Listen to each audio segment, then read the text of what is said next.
Саламатсыздар ма, құрметті көрермендер.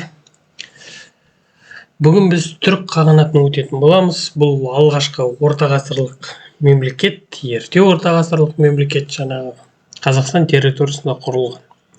Оның жаңағы өмір сүрген жері міне жазылып тұр. 552-ден 603 жылға дейінгі аралықта. Яғни барлығы 51 жылдай өмір сүрген. Енді тақырып жоспарына тоқталатын болсақ, онда бүгін біз тақырыпты оқу барысында түрік қағанатының қалыптасу тарихын білеміз, қалай пайда болды ол, және ол не, қандай мемлекет болды, мемлекеттің құрылуы мен нығаюының себебін түсінеміз, яғни ол не себепті түрік қағанаты құрылды, және қалай ол мықты бола алды осыншалықты, және қағанат, ашина, ел, бұдын, бек, ер этникалық сана сезім ұғымдарымен танысамыз, оқиғалардың өзара байланыс арқылы түрік қағанаты құрылуының тарихи маңызын анықтаймыз. Олай болса кеттік. Бірінші түрік қағанатының құрылуына тоқталайық. Қытайдың деректері бойынша, яғни бұл Қытайға жақын, Қытай территориясына жақын болғасын, өйткені Қазақстан біз Қытайдың көршісіміз. Түрік қағанат туралы ақпаратты қытайлар өздері жазады. Өйткені түріктерде ондай деректер сақталмаған. Қытай деректері бойынша түркілер алғашқы кезде Қытай шекарасының батысында Алтай тауларының етегінде өмір сүрді. Яғни Алтай тауларында өмір сүрген олар. Кейін түрік тайпаларының көсемі Бумынның басшылығымен иеліктерін Хуанхэ жағалауына дейін кеңейтеді. Хуанхэ деген бұл бізде Қытайдың шекарасындағы өзен, Қытайдың өзені. Батыс Қытай билеушісі жақын қоныстанған түркілер жайлы дерек жинай бастайды. Бірден дерек жинайтын болған қытайлар не себепті? Өйткені болашақта бұл тайпалар бізге қауіп төндіре ме? Және ол қауіп төндірсе, оның алдын алуға қалай болады? Және бұл тайпалар туралы бүкіл ақпаратты білу керек болған. Өйткені Қытай империясына болашақта қауіп-қатер төндіруі мүмкін. Бұл деректер түрік тарихын ерте кезеңі туралы негізгі білім көзіне айналып отыр. Жаңағы өйткені осы деректер түріктердің ең алғашқы енді пайда болып отқан кезіндегі негізгі деректің бірі болып табылады. Өйткені мысалға бізде түріктер туралы енді айтып та кетесіңдер, бұл жерде Орхон, Енисей ескерткіштері бар ғой, бірақ олар көбінесе шығыс түрік қағанаты кезеңіне. Яғни ең басында түріктер әлі мемлекет құрмай тұрған кезде жаңағы осы Қытай деректерінен алынады. Қытай деректерінде түркілерге қатысты алғашқы мәліметтер 542 жылдан бастап кездеседі. Түріктер тек мемлекетте 552 жылы құрып отыр, бірақ одан 10 жыл бұрын Қытай деректерінде олар туралы жазыла бастаған. Түркілер ең алғашында Жужан қағанына дейді, яғни Жужан дейтін мемлекет. Бұл 5 ғасырда жаңағы өмір сүрген мемлекеттердің бірі. Осыларға бағынышты болған басында және салықты темір түрінде төлеп тұрған. Енді түрік сөзінің өзі қандай мағына береді?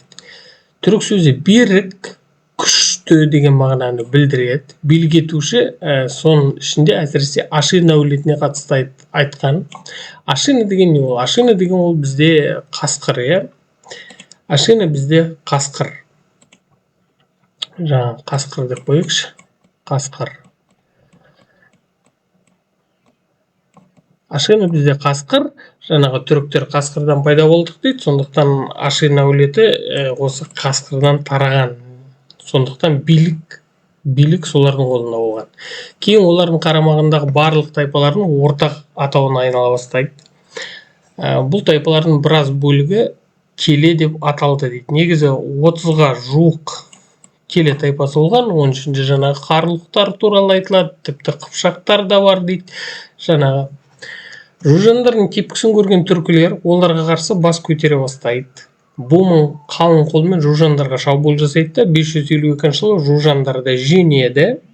Жеңген кезде жаңағы өздері енді соларға бағынышты болды ғой. Жеңгеннен кейін Бумын бірден түркі елінің қағаны болып, өзінің мемлекетін құрады сол жерде бірден. Орта Азияда жаңа мемлекет пайда болады, ол түрік қағанаты деп аталады. Міне, яғни бұл түрік қағанатының құрылуы туралы. Яғни біз бұл жерде біріншіден олардың ең басында Алтай тауларында болған, одан Хуанхэн жағалауына дейін келген, одан кейін Қытай билеушісі олар туралы деректер жинай бастады 542 жылдан бастап. Одан кейін жужандар туралы білдік, яғни біз жужандарға жаңағы темір төлеп тұрған салық түрінде де түрік сөзі өзі берік және күшті деген мағынаны білдіреді екен. Және келе тайпалары туралы білдік. Олар 30-ға жуық болған және Ашина ұғымымен таныстық. Ашина ол әулет, жаңағы билеуші әулет, тек жай ғана әулет емес. Жаңағы қасқырдың атауын білдіреді. 552 жылы ақыры жаңағы жужандармен соғысып, оларды жеңеді. Сөйтіп түрік елінің қағаны болып, айтпақшы Бумын қағанды ұмытып кетіп бара жатырмыз. Жаңағы Бумын деп қояйықшы, Бум деп қояйық. Бумын қаған түрік елінің қағаны болып жарияланады және түрік қағаны осылай пайда болды. Енді бұл жер толықтай біз тылдап тастаған сияқтымыз. Олай болса ары қарай барайық. Келесі мұнда орналасқан міне түрік қағанатының территориясын көруімізге болады бізге. Мына жерде ол линиямен сызылған, ол батыс және шығыс түрік қағанаты болып бөлінеді. Жаңағы 603 жылы сол кезде. Міне бізде жаңағы Қытай өзіміздің көрші мемлекетімізде міне. Яғни Қытай осы өзінің көршілері туралы ақпарат жинаған, соның арқасында біз қазір деректер алып отырмыз. Енді түрік қағанатының негізін қалаушы Бумын қайтыс болғаннан кейін билікке келген дейді. Қараңдар, 553 дейді. Демек Бумын қаған сонда 552-де өзі билікке келеді. Және бір жылдан кейін қайтыс болады. Көріп отырсақ. 552-572 жылдары Мұқан қаған жужандарды талқандауды аяқтады. Яғни соғыс бірден бітіп қалған жоқ. Жужандарды Бумын жеңді және олар жоқ болып кеткен жоқ. Яғни одан кейін жаңағы кімдер пайда болды? Олармен әрі соғыс 572 жылға дейін жалғасты. Енді түрік қағанатының нығаюына тоқталатын болсақ, Мұқан қаған түркілердің орталық Азия мен оңтүстік Сібірдегі үстемдігін бекітті дейді. Бұл нені білдіреді? Бұл орталық Азия және оңтүстік Сібірге дейінгі жерлердің барлығын басып алды деген сөз. Ештемей қаған, істемей қаған немесе бұл Бумын қағаннан інісі Қазақстан орталық Азия аумағын бағындырады. Яғни Қазақстан жерін қазірге басып алады, орталық Азияның аумағын басып алады. Және онымен қоса Еділ мен солтүстік Кавказға дейін келеді. Яғни өте үлкен территория былай қарап отырсақ. Қытай жылнамаларындағы деректер бойынша Мұқан қаған шекара дейді. Ұлы қорған. Яғни шекара ұлы қорған деп отқаны бұл жерде ұлы Қытай қорғанын білеміз де, ұзындығы 7000 километр. Жаңағы ол ғұндардан қорғану үшін салынған кезінде. Енді соның сыртындағы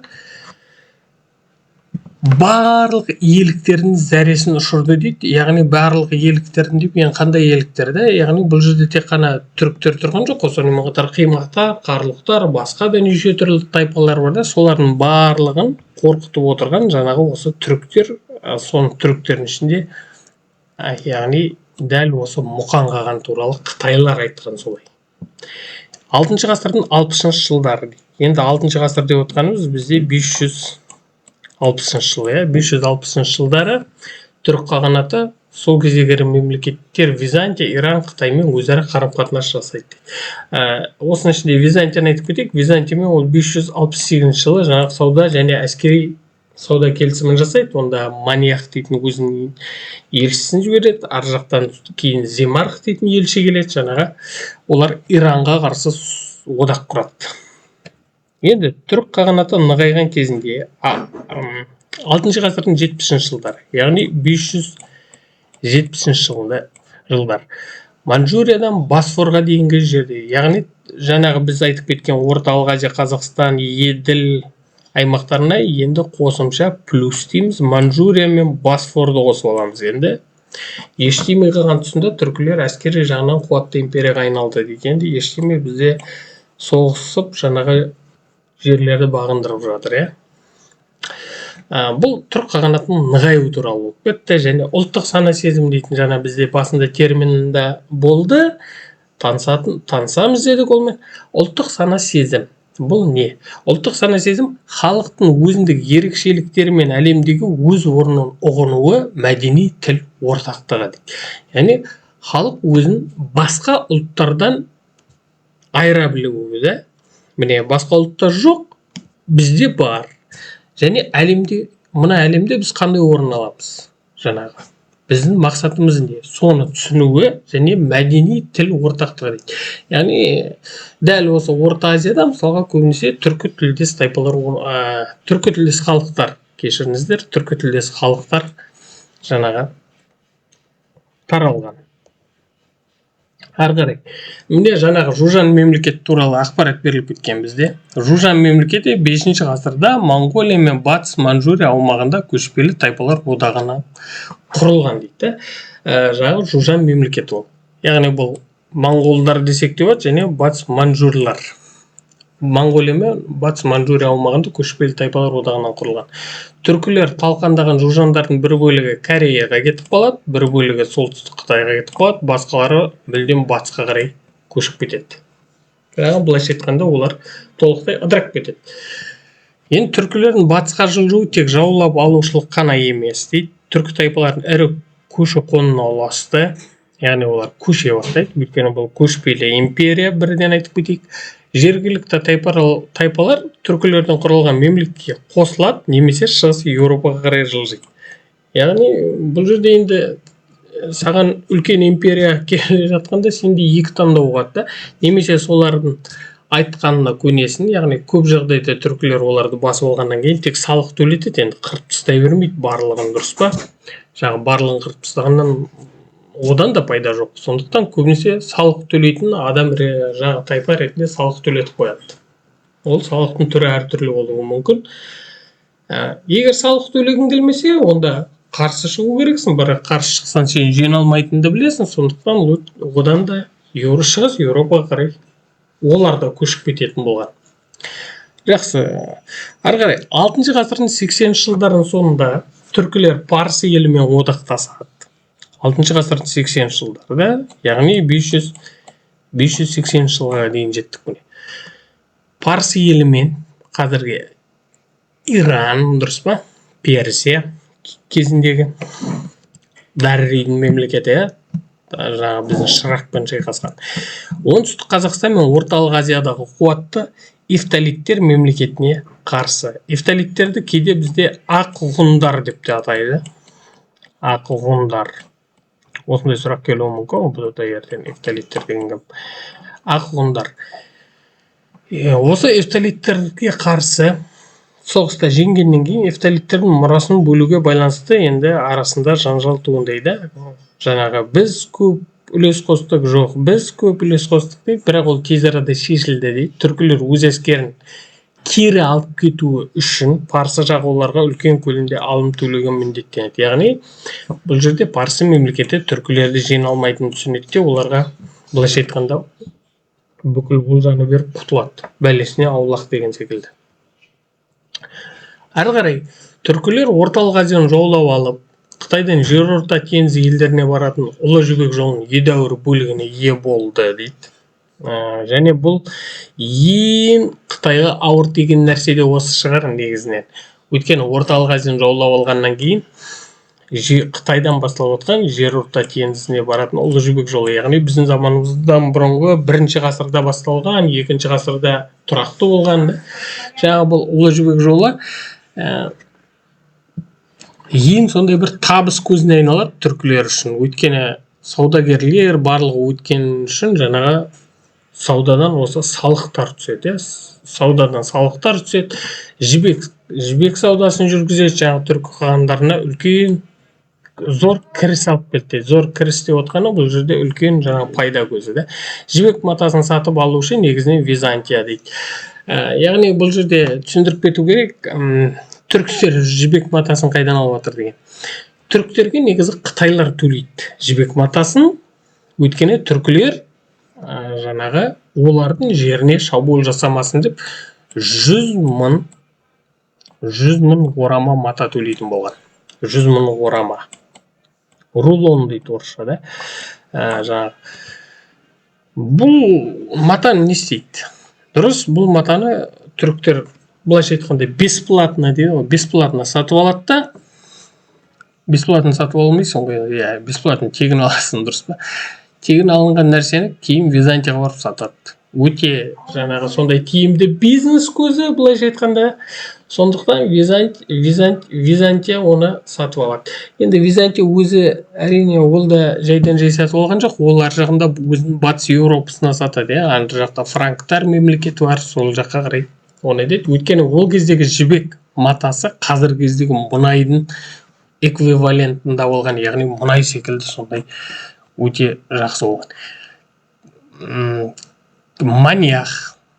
Маниақты Византияға жібереді. 568 жылы жаңа басын айтып кеттік бұның, иә. Маниах деген ол соғды көпесі, соғды саудагері.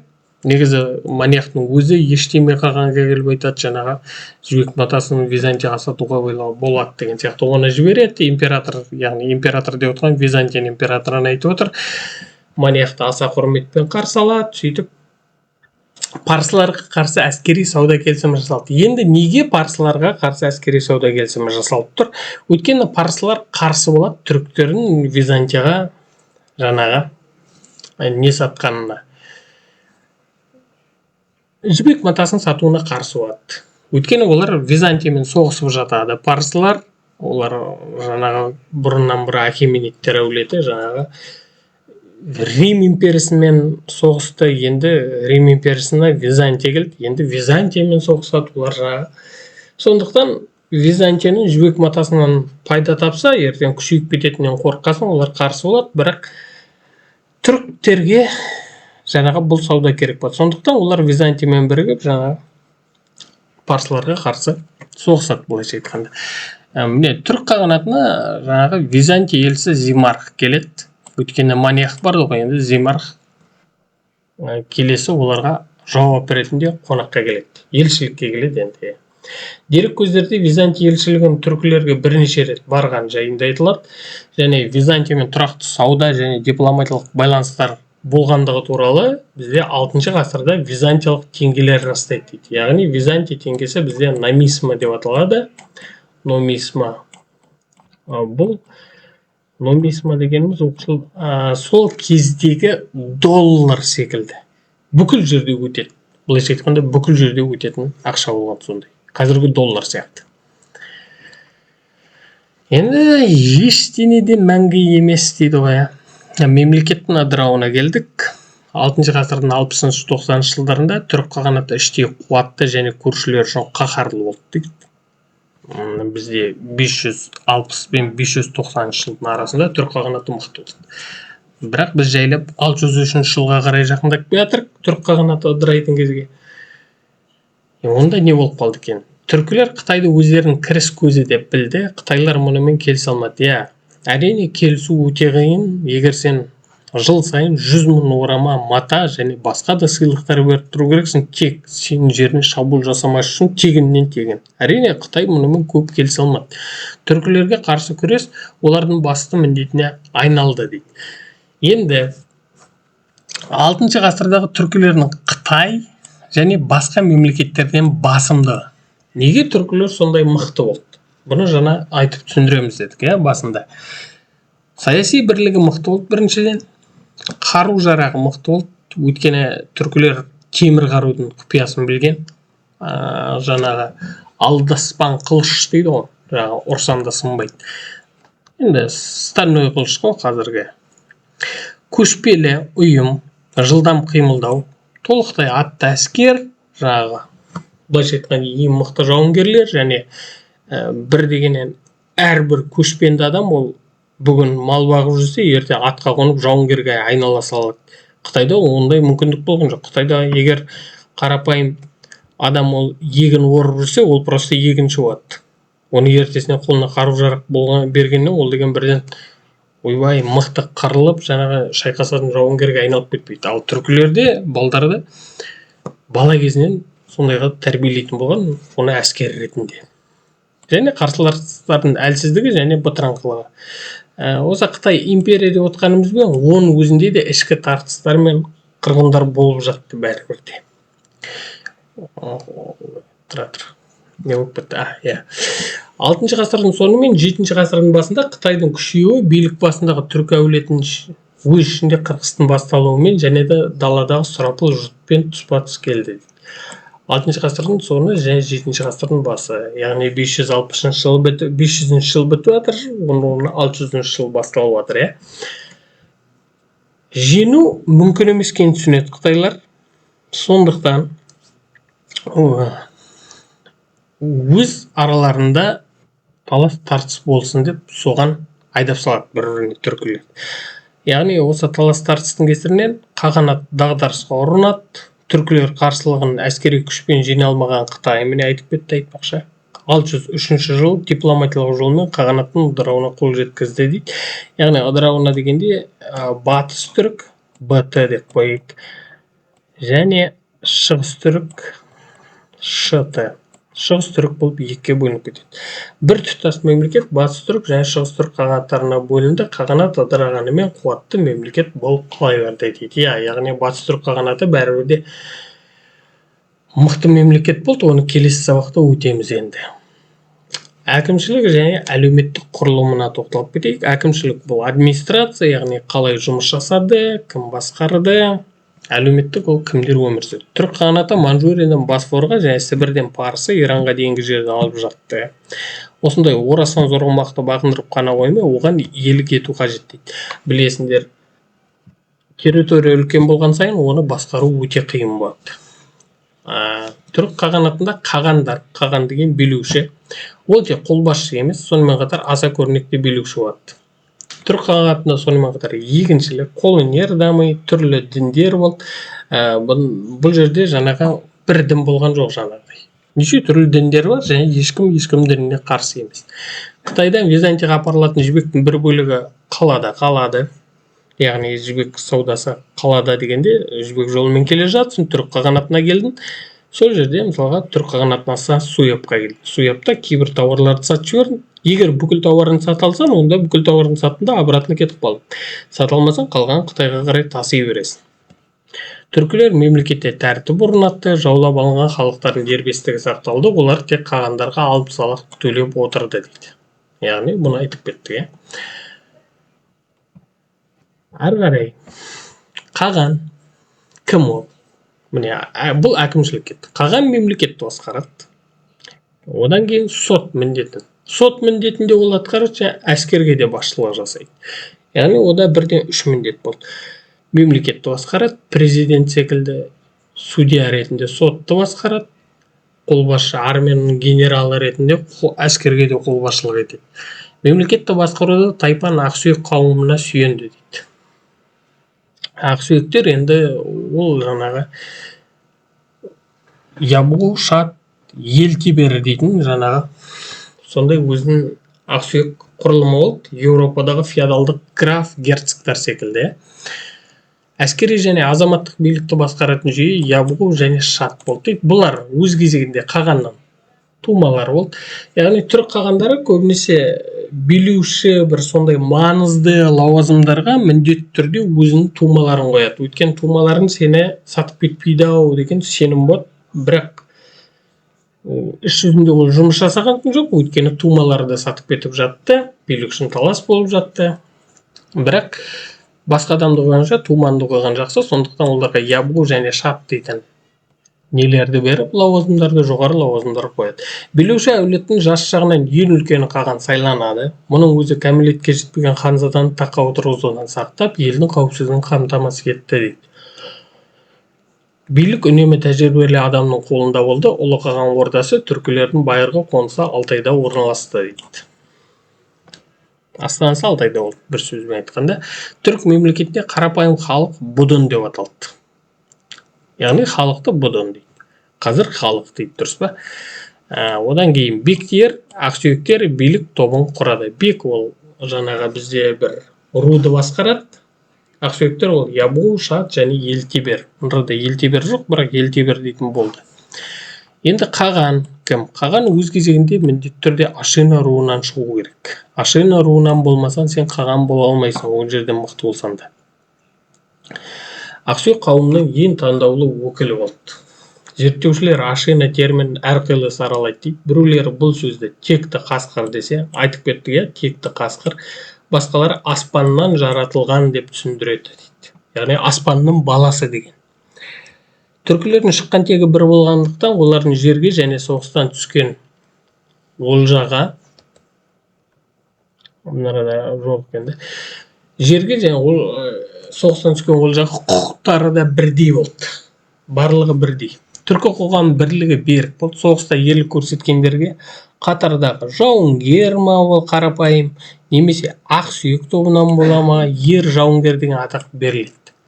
Бектің ерлерден тұратын арнайы жасағы болды. Тіпті ең кедей ердің өзі ер атағын алсан, сен соғыста бірақ кедей болсан, бектің алдында еркіндігін сақтап қалды дейді. Яғни мына түрік қағатында ондай нәрсе болған жоқ та. Мен мысалға ақсүйекпін, сен жаңағы ешкім емессің, все, сен жаңағы менімен сөйлесуге құқығың жоқ деген сияқты еуропалық феодалдарда болды. Мысалға қарапайым адам дворяндарға тіпті сөз айтуға да болмайды, ояқта сотталып кетесің. Түркілерде ондай жоқ. Түркілерде жаңағы демократия былайша, әскери демократия десе де болады. Түркі тайпалар өз мемлекетінің шекарасында бірігіп, жаңа түркі халықтарын қалыптасу ошағына айналды дейді.